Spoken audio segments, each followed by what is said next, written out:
Guys, akala nyo ba island hopping lang ang meron sa El Nido? Wait until you see this view.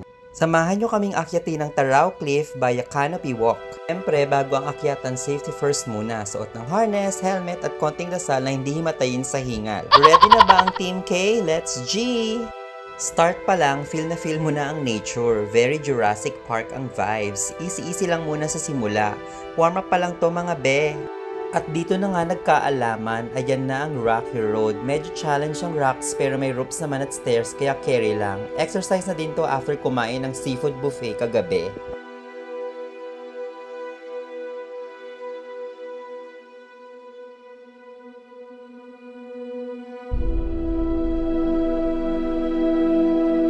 Woohoo! Check this out, nasa suspension bridge na kami. Medyo umuuga, pero ang sarap ng hangin.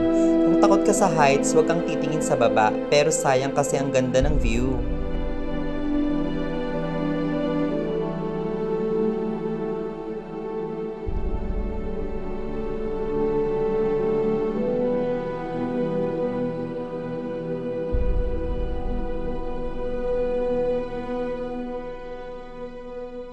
Grabe yung rock formations dito, parang nasa ibang planeta. The steel path makes it safe, pero ramdam mo pa rin yung thrill na nasa gilid ka ng bangin.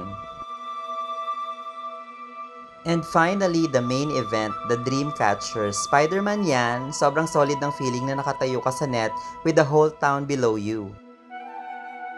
Look at that view. Kitang-kita ang buong El Nido Town at Bacot Bay. Sulit na sulit yung pagod at pawis. This is definitely one for the books.